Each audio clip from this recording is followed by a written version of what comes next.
Ricarda is passionate about telling stories coming out from data. She can transform tons of complex data into insights, recommendations, and stories. Today, she will explain us what she learned in econometrics, how data is connecting the marketing and communications department, and very cool facts like this one. Did you know that smartphones are not designed for a woman's hand size? Welcome to She Has a Voice podcast. Stories about women of strength and their journey in tech.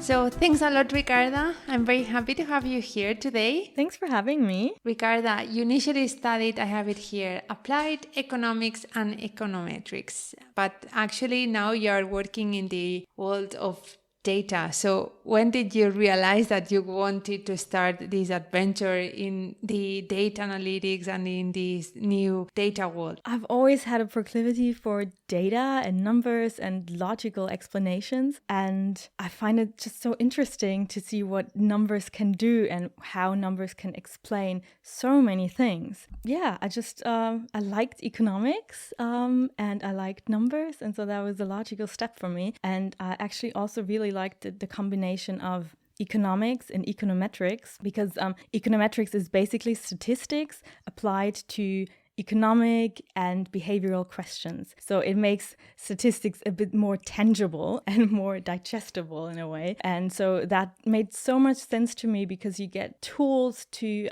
understand the world, understand people and their behavior and their decisions. And I found that really intriguing. Do you have any example of how econometrics help to understand the economy with the numbers? Having that economic factor, you look at things like, how does an increase in income, what effect does it have on your grocery shopping, for instance? How do people's decisions change when they earn more money or less? Or, that's just one example, but having those real life examples makes statistics so much more fun, I think. And especially in the economics field, I find it really cool to just understand why people make certain decisions or not. So I guess that a lot of tips and tricks that you can share for asking for a raise of salary, right? I haven't figured everything out yet. I'll let you know if I have the secret ingredient for that. Actually, all the topics around data analytics started to become very popular these last years. Now, everyone is let's analyze the data. Even sometimes we don't know how to do it or what is the benefit. And related to this, also new careers are appearing, right? How do you think that the professional careers need to adapt to or need to change in order to adapt this trend? I believe that having a very fundamental understanding of analytics and data and what it can do for us is or will become a given in any job, really. So I believe there are only few jobs that can live without data. Maybe they do right now, but I think in the long run, it's so important for everyone to just get a feeling for what they can get out of the data and how to work with it. And I believe that's one of the biggest changes to have, to change people's mindsets to really become data-driven and to have a focus on that too. Do you think that the way that these roles are integrated in the companies is changing? Yeah. I think that we increasingly do have these roles in companies. So from my personal experience, a lot of companies are actually actively looking for people who understand data and can actually work with it in an effective way. But even more so, I realized that we have a lot of people working in the back end, so developers or data scientists. They work with the data and they're really good with numbers. But then on the other hand, we have a lot of people who are not numbers peoples in the way that maybe we are, and they also need numbers and they need the insights that we can generate. And we need people that connect those two for the in-between jobs, people that can really spot the most valuable insights and information out of all the data that we have. So that middleman or woman, I think that's something that we more and more need. People that make the numbers a bit more digestible and prepared for management or their stakeholders. How much data do we use or do we analyze? That's a difficult question. I think, in my opinion, probably not enough. There are still a lot of people that aren't as interested in data as they could be or as they maybe should. So I believe that, again, it's about changing people's mindset, but there are still also a lot of companies that don't really use data much in their daily business or don't work data driven. So I believe we don't really use enough data yet. What do you think? I think that big companies have a lot of data, but they don't know how to use it. Yeah.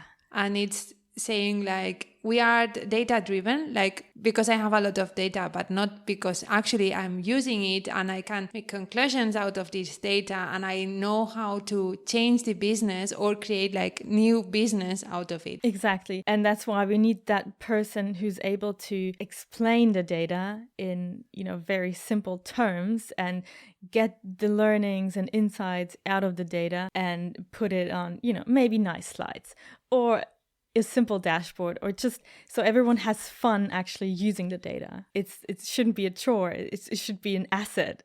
So once we have this big bucket of data and they give it to you and say, Ricarda, okay, here we have data. Okay, what do you do with this? What is the biggest challenge when you are facing this big amount of data? Well, as I mentioned before, I think one of the biggest challenges when it comes to data in general is getting everyone aboard, getting everyone to actually work data driven and have that mindset too.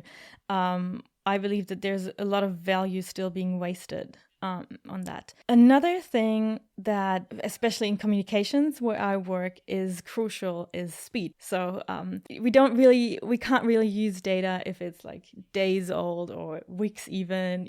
Obviously you can still learn from it, but speed is really a crucial factor for us. So we need to have real-time data, ideally. We need to know exactly what is going on, which topics are trending right now, where do we need to react, what do we need to communicate, if there's crises. It's very crucial to have everything in, as fast as possible. And there are actually still some limitations to that. So, new systems need to be developed in order to provide that real-time data. It's not something that we can view as a given so far. So I find that a huge challenge, specifically for, the field that I'm working in right now. And another challenge, obviously, you probably also talked about it before, is AI. I mean, I see it more as an opportunity or a chance, but it can be a challenge too. How do we use AI in, that we can actually work with it and that it's valuable, but it will definitely also change our jobs. How has artificial intelligence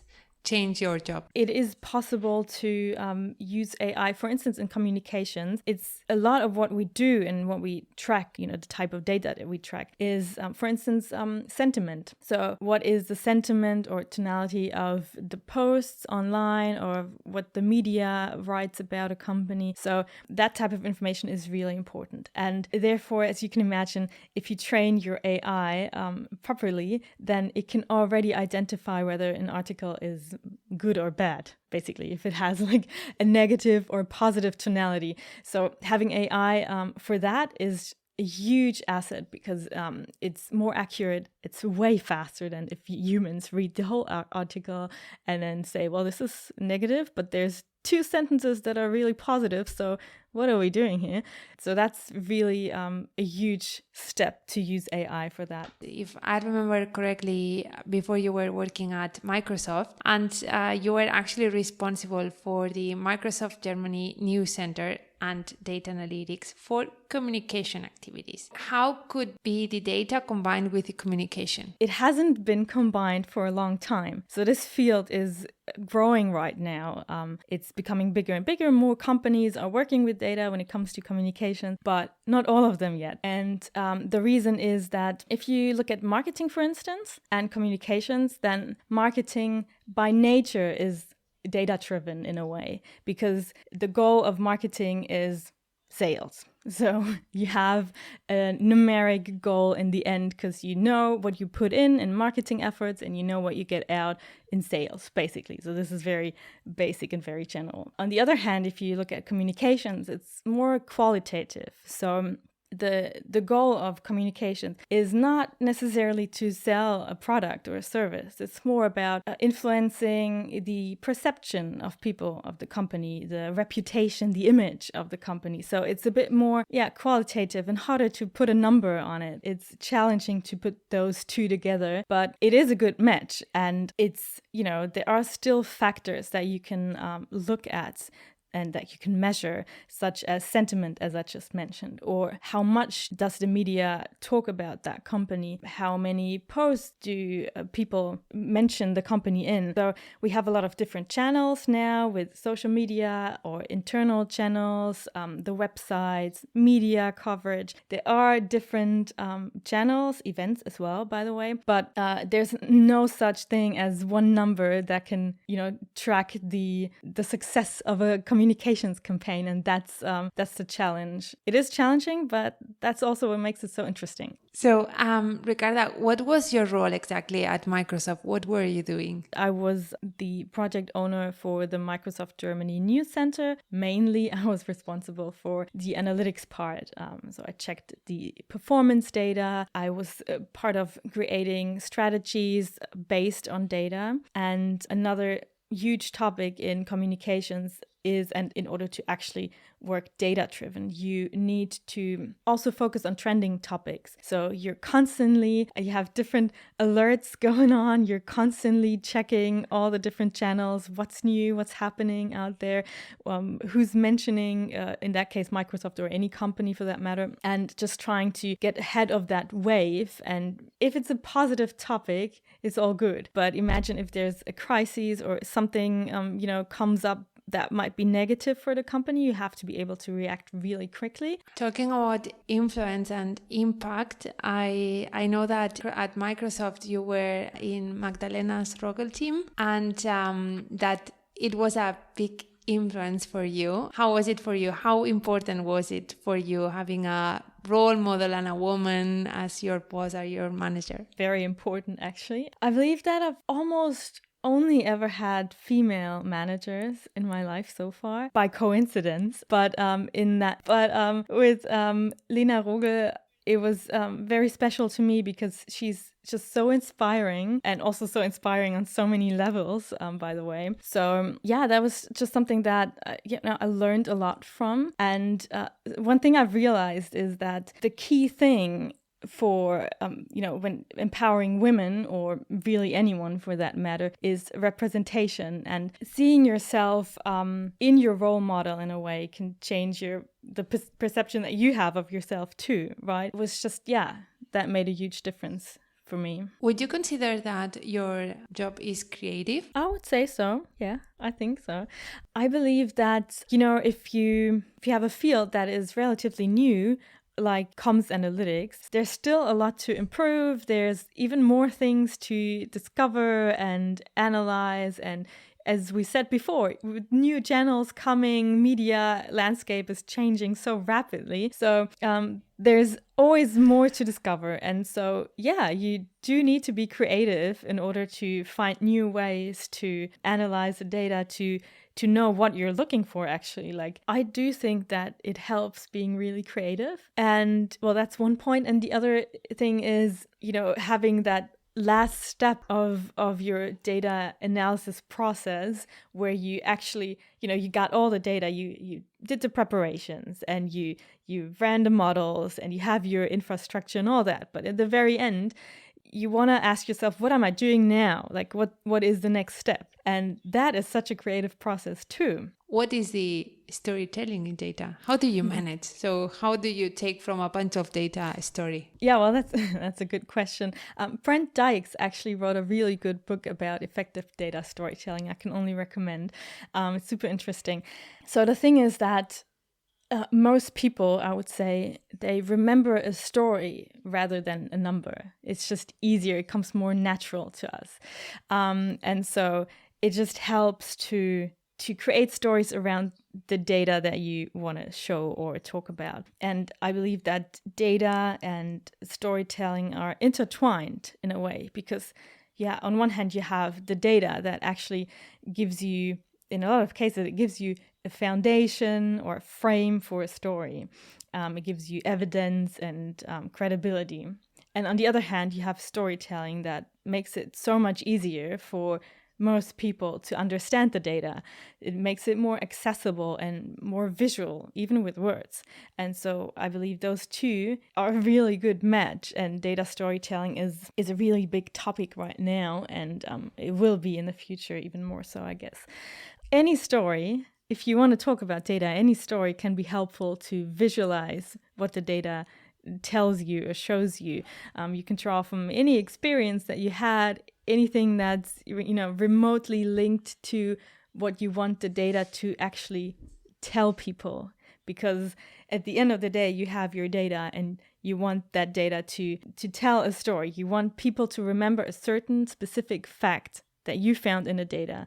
And then you can basically use any story as a metaphor just to make that point more, accessible, more visual in a way. So, Ricarda, do you have any interesting insight that you would like to share, something that you find relevant? I once, for a company, compared 3 different data sets. So the first data set was what the company communicates about a certain topic. Then the other data set was what people actually thought about that company on that very specific topic. We did a perception study on that. And the third one was what the media writes about that specific topic about the company. And in the end, I compared all these different data sets, and I found that it actually didn't matter what the media wrote about the company on that topic, because the perception didn't really change much. So it's a bit counterintuitive, because companies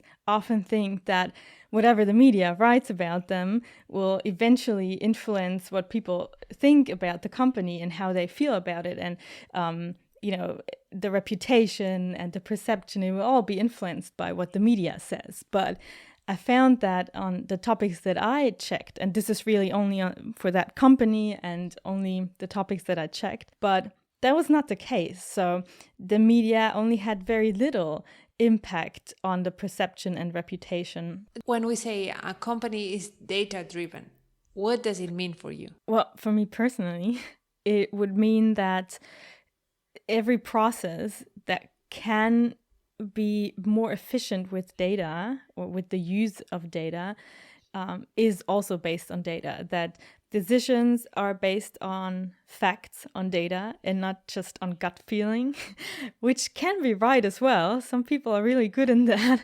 But I believe that the more you use and utilize data, the more data-driven you can work. I found a study from BCG that were saying that 5% of the data scientists back to 2020 were women. So what is your opinion on that? Well, I found that when I did the research together with my my friend at uni, we found it so interesting to see that I think it was almost 50-50 at university level, and then it drops, the number of women in STEM drops by increasing age. So there are a lot of women who actually study STEM, but then don't end up in the jobs.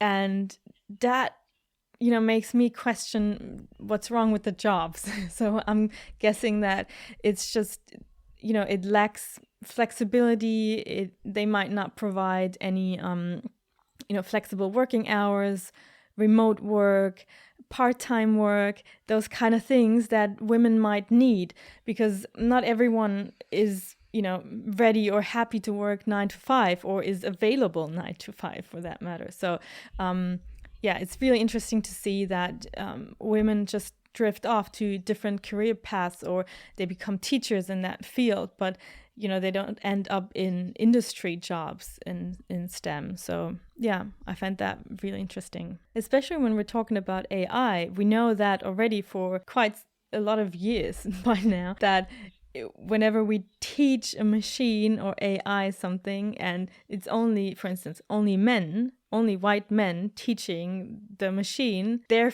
perception, their view of life, it's biased from the very beginning. And so it's important to include all genders and all kinds of different people. Another example is the size of our smartphones.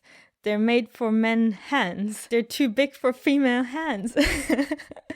Or, when women have heart attacks, they have different symptoms. So it's often not diagnosed properly or way too late, just because, usually for women, it's not the left arm hurting, like, from the movies with men. So all these things, they're also really nicely described in the book Invisible Women. You have been a volunteer in very different organizations. Why is volunteering so important for you, Ricarda? Well, this might sound tacky, but I really truly believe that empowering others empowers ourselves as well. For instance, I am currently a volunteer and a member of an organization in Germany that's called Arbeiterkind. So we're basically supporting children or young students on their way to uni. Because in Germany, I don't know if you know that, but in Germany, the whole university system is really difficult. There are so many processes. And if your parents haven't studied, it's sometimes really difficult to find your way around uni and get into really studying at all. And my parents, for instance, they never studied. And so I was a bit lost when I was graduating from high school because I didn't really know what was coming next. And I didn't know the procedures of applying, and I've just found it so challenging. And that organization is all about helping young people to, providing information about uni, answering questions about financial help, student loans or scholarships, all these things that, you just don't know if you've never had anyone around you that studied or that had that experience before.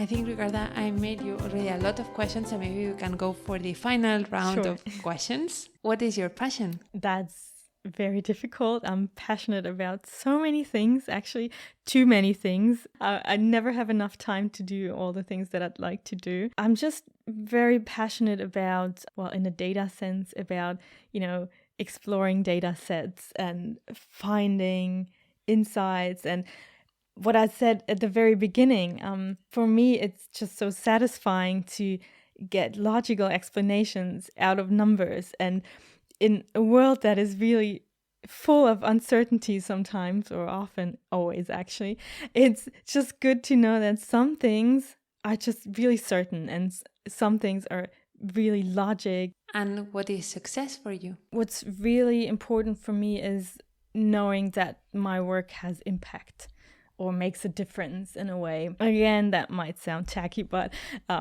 sitting in front of your laptop all day, it's so unsatisfactory because, if you don't know whether your work makes a difference or not, at the end of the day, you sat there for at least 8 hours or something like that, and you don't really know what you achieved or what you did on that day.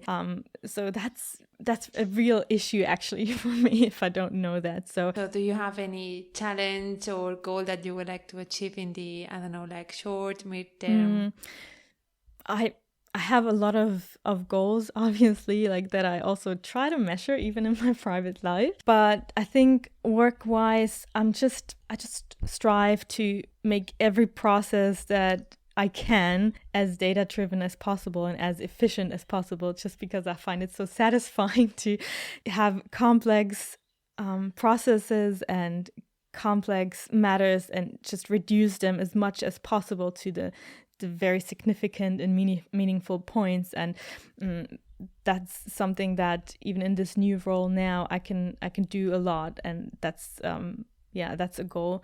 And great. I think in my private life probably would be to be content. I'm usually not that content because I'm always thinking there's more to do and I can do better, and I can never sit still, and I want to try to change that a little bit and relax sometimes.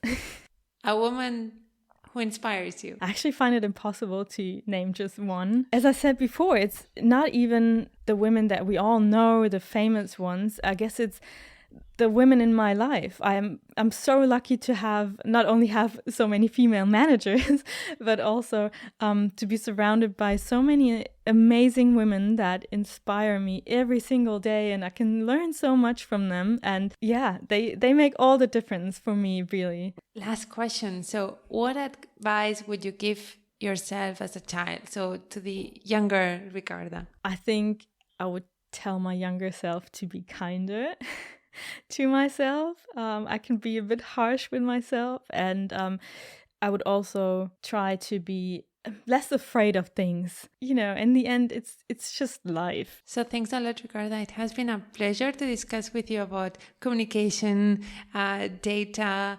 storytelling. An absolute pleasure. Thanks a lot. Thank you for joining. having me. It was so much fun, and I hope we get to see each other in real life. Wow, so before this interview, I never imagined how data would be used in storytelling or even in communication. I hope you liked this interview, and as always, in the description of the podcast, you will find all the links of the studies and books that Ricarda mentioned. Thank you. Ciao.